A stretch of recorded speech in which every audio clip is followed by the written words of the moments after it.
তখনই করছে সর্বনাশ, তবে গরু তো থাকবে না, তাহলে আমার তো দুধ বন্ধ। তখন ওই বদমাইশ করছে কি করছে, ভাই তোকে 1 কেজি দেবো, আমি 1 কেজি খাবো। কথা আমাদের দেশের নেতা যারা ভোট পায়, এরা প্রতি টার্মে ভোট পায়, জনগণ ভোট দেয় আর ওরা দুধ দিয়ে দিয়ে খায়। কথা করে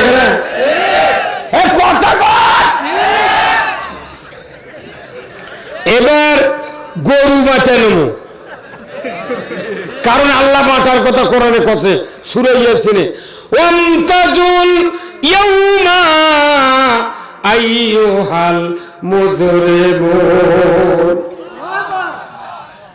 কিয়ামতের দিন আল্লাহ তাআলা মানুষগুলিকে ঘোষণা দিয়ে বলবেন, ও আমার বান্দা বান্দিরা, আজকে হাসরের ময়দানে নেককারের কাছ থেকে বদকারেরা আলাদা হয়ে যাও।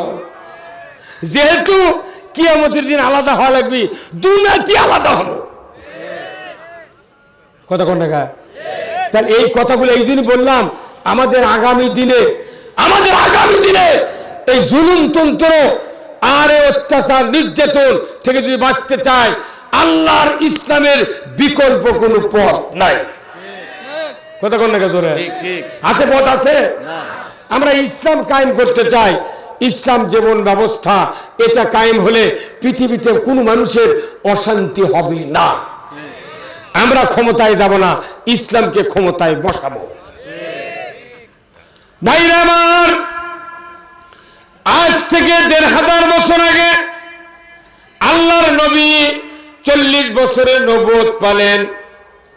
এরপরে ১২ বছর চলে গেল। ৪০ আর ১২ কত হয়? ৫২ বছর। ৫২ বছর নবুয়তের নবীর বয়স। ১২ বছর পর আল্লাহ তাআলা জিবরাইলকে বলেন, জিবরাইল যাও আমার হাবিবকে মেরাজে নিয়ে আসো, আমি কিছু কাজ দেব, এই কাজগুলি আমার রাসূল দুনিয়ায় করবেন। এই কাজ করতে গেলে পৃথিবীতে শান্তি কায়েম হবে, নচেত শান্তি কায়েম হবে না। আর এই শান্তি কায়েমের জন্য যোগ্য লোক তৈরি করতে হবে। আর এই যোগ্য লোক তৈরি করার জন্য নামাজের বিকল্প কোনো পথ নাই। তাহলে বলুন তো, বাংলাদেশে এত বক্তব্য, এত ওয়াজ, এত তাফসীর, তারপরে বলুন তো বাংলাদেশে নামাজি বেশি না বেনামাজি বেশি? কে কিছু বেনামাজি বেশি? এই যে ওয়াজ না, নামাজ তো সরকার ছাড়া কায়েম হবে না। এটা এক্ষুনি কোনো কি আমরা, নামাজ সরকার ছাড়া কায়েম হবে না। এই জন্য নামাজের কোনো উন্নতি নাই। সরকার যে আইন করে, আজ থেকে 5 ওয়াক্ত নামাজ ফরজ করা হলো, যে ব্যক্তি 5 ওয়াক্ত নামাজ কাজা করবে, বেতের সহ 6 ওয়াক্ত নামাজের জরিমানা দেওয়া লাগবে। প্রতি ওয়াক্তে ফেতরা পরিমাণ ৭০ টাকা। তার 6 ওয়াক্তে 6 আর 300, 6 কুড়ি 120, এই 420 টাকা জরিমানা দিতে হবে তোমাকে প্রতিদিন। আর 2.5 ঘন্টা করে হাজুত 1 ওয়াক্তের জন্য। ওই সময় পাচ্ছে 24 ঘন্টা, তার মধ্যে 15 ঘন্টা গেল হাজুত, আর 420 টাকা গেল জরিমানা। ইমাম সাহেব, মুয়াজ্জিন সাহেব, যারা আগামীকাল থেকে নামাজ কাজা করবে, সকাল 8টার মধ্যে কালাই থানার ওসির কাছে এই তালিকা দিয়ে আসো। আজান লাগবে না, মুয়াজ্জিন ছুটি দিয়ে চলে যাবি, ডাকাই লাগবে না।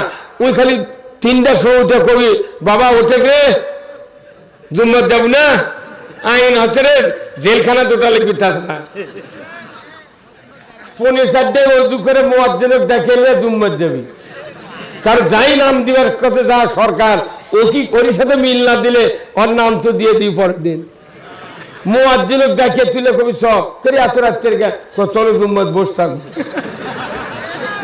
দেখুন, এই আইন দিয়ে রাসূলুল্লাহ মক্কা মদিনায় নামাজ কায়েম করছিল। সেই জন্য ইসলামী রাষ্ট্র করেছে। নবী ইসলামী রাষ্ট্র ছাড়া 1 ঘন্টা মদিনায় বাঁচতে চান নাই। কথা ঠিক কিনা? আগে মসজিদে নববী তৈরি করার আগে ইসলামী রাষ্ট্র ঘোষণা দিয়েছে মদিনার। ইসলামী রাষ্ট্র ছাড়া 99% ঈমান নিয়ে বাঁচা যায় না। আল্লাহর আইন দরকার। যত সরকার এসেছে পৃথিবীতে, বিশেষ করে বাংলাদেশে, কেউ ইসলাম বিজয়ের কথা কয় না, কেউ কয় না। আমরা অনেক দিন থেকে বলছি, সাইদির মতো লোক কোতে কোতে কোতে 13 বছর জেলের তুলে অবিংবেশন করে মারলো। আরে আরে ওই লোকটার গাছ বাঁচা থাকলো নি, যমুনার ওই পার এক জনসভা, এই পার এক জনসভা করলে বাংলাদেশ পল্টে উঠলো। ওরা জানে ভারতেই এই মুদি কাফের কয়া দেশে এ তুর্কে কোনো গদি থাকবে না, তাড়াতাড়ি সাইদিক মার। যদি বাড়ায় তুর্কে এগুলো অপকর্মই যাওয়ার যে মুখের আওয়াজ ওই ফাইটা ফেলে দিবি। মারে কি করবো, ওর ক্যাসিড লক্ষ লক্ষ আছে, ওটা মরে নিয়ে জীবিত আছে। মরা জেতা সাইদির থেকে, জীবিত সাইদির থেকে মরা সাইদির জোর বেশি দেখিছে। ঢাকা যেদিন ওই যে বঙ্গবন্ধু হাসপাতালে যেদিন মরে যায়, সেই দিন দেখিছে কত লক্ষ লোক ওই ঢাকায় ঘেরাও করছে। মরা মানুষ জানাজা করবে দেয়নি, তার ওরা বুঝিছে জেতার থেকে মরারই দাম বেশি। কত বলে না, কোরআনের সাথে থাকলে মৃত্যু হয় না, শক্তি বাড়ে। কথা ঠিক কিনা? আমি আমার এই জীবনে 201টা বিয়ে পড়াছি। 40 বছর আগে যে বিয়ে পড়াছি ওরই ব্যথা হচ্ছে, তাই 13 সালে আমার নামে মামলা দিয়েছে। তওবা করেছি জীবনে বিয়ে পড়াবো না, দেখি তুই বউ পাস কামনি আর তোর সোল হয় কুন্ডি থেকে দেখি। এত বড় সাহসে 47 বছরে বক্তৃতা দি আর তুই মামলা গজগজ করে দিছু, এত বড় শহর। আল্লাহ তুই বিচার করিস। আল্লাহ কিচ্ছু চাই না, গাড়ি বাড়ি চাই না, বাংলাদেশে কোরআন চাই।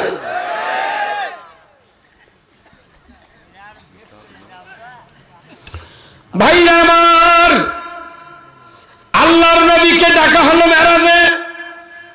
প্রথম কর্মসূচি, ও আমার হাবিব, আপনি পৃথিবীর জমিনে গিয়া আপনি প্রথম কাজটা করবেন, মানুষের চরিত্র ভালো করার জন্য নামাজ চালু করবেন। আকিমুস সালাত ওয়া আতুজ যাকাত ওয়ারকাউ মার রাকিন, নামাজ কায়েম করো, যাকাত আদায় করো, রুকুকারীদের সাথে রুকু করো। তাহলে বলুন তো রাসূলের এই কাজ সাহাবীরা করেছিলেন কিনা? তাহলে তারা নামাজ কায়েম করলেন। অথচ বাংলাদেশে 92% ইমানদারের দেশ, এই দেশে নামাজের তুলনায় বেনামাজি কয়েক গুণ বেশি। শুক্রবারে যত মানুষ জুমায় যায়, 16 আনা মানুষের ভিতরে 10 আনা মানুষ খালি জুমার নামাজ পড়ে। 4 আনা মানুষ তারা পড়ে মাগরিব আর যোহর। আসরের সময় কাজে টাইম পায় না, ফজরের চাতন পায় না, এশার সময় পাও ধয় না। মাত্র 2 আনা মানুষ নামাজ পড়ে, আর হাজির বেটারা ওযু জানে না।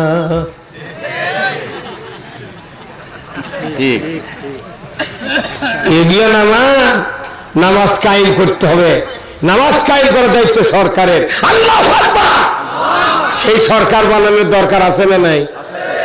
আর কিচ্ছু বক্তৃতা করা লাগবে না, কোন দুয়ারে লাঠি দেওয়া লাগবে না, খিল গরু পাহারা দেওয়া লাগবে না। হুন্ড উঠি থুয়ে দেবেন, 6 মাস পরে দেখবেন হুন্ড উঠি আছে।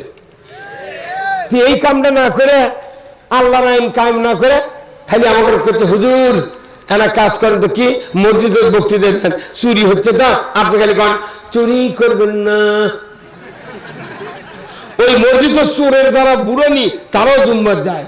ওরা তোর বসতে কয় সুযোগ পাইলে হুজুরের বাড়িও ছাড়ব না। জানা হয় কি হয় না? দুনিয়াতে বক্তৃতা দেয়া জানা বন্ধ করা যাবে না। বাংলাদেশে জানা করার জন্য সকল ফর্মুলা চালু আছে, বক্তৃতা দিয়ে কোনদিন জানা বন্ধ করা যায় না। আমার আল্লাহ কোরআনে বলছেন, যারা জানা করবে তাদের শাস্তি দাও। কি শাস্তি? সেটা হলো সঙ্গে সার। যারা জানা করবে পুরুষের কোমর পর্যন্ত আর সিনা পর্যন্ত মহিলাদের মাটির ভেতর গেড়ে দিয়া, আতলা পিকেট পঞ্চগড়ে নিপ দিয়া, পাথর দিয়া মাথার হাড্ডি গুড্ডি মাটির সাথে মিশিয়ে দাও। ডিশের লাইনে যদি দেখানো হতো বিটিভি, এনটিভি, এসিটিভি 21, 24, 71, 75, 76 চ্যানেলে যুগান্তরে যদি দেখানো হতো একটা member, chairman, vice chairman, member, নেতা নেত্রী, যুবক যুবতী, ছাত্র ছাত্রী, দুনিয়ার জমিনে জানা করা তো দূরের কথা, 6 মাসে মোবাইল খুললে মিস কল খুঁজে পাওয়া যেত না।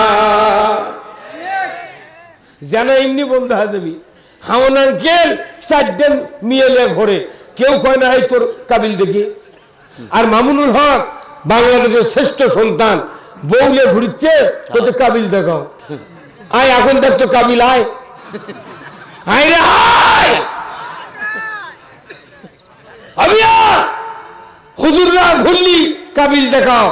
আর ওরা নষ্টি ফষ্টি করছে, কিচ্ছু হয় না, খালি গায়ে লাফাচ্ছে। হামন আঙ্কেল আর একটা মনিরুজ্জামান ডিবিয়া ছিল, এত বড় বদমাইশ, সাবে সাবে কথা করছিল। ও হচ্ছে কুল্লু মিথ্যা জঙ্গি তৈরি করার, নাটক তৈরি করার মাস্টার মাইন্ডে ছিল। ও হারাছে বিপ্লব কুমার না কোথায়, জাতিকে ধোকা দিয়া বোকা বানায়া এই কাজ করেছে। এই পুলিশ বাহিনীর বেতন ছিল 8,000, সেই বেতন 40,000 করছে। কারণ কি, তোকে বেতন বেড়ে দেবো, আমি যা কমো তাই করবো। ওই সময় আব্রাহার মৃত্যুর পর আব্রাহার একটা স্ত্রী ছিল, আব্রাহ তো মক্কাত মরে গেছে, ওই কাবাঘর ভেঙে বেড়েছে। ওর কয়েকজন 12-14 স্ত্রী ছিল আব্রাহার, তারই একটা স্ত্রীর নাম ছিল নাকেরা। নাম কে ছিল? আবু জেহেল ছিল তখন হচ্ছে মক্কার প্রেসিডেন্ট। আব্রাহা বাদশা মরার পর আবু জেহেল বাঁচিয়ে ছিল। তারপর তো রসুল জন্ম হলো, তারপর তো আব্রাহার ঘটনা সূরা ফিল নাজিল করলো। আবু জেহেল চিন্তা করলো যে আব্রাহ তো মারা গেছে, তার একটা স্ত্রী আছে নাকেরা।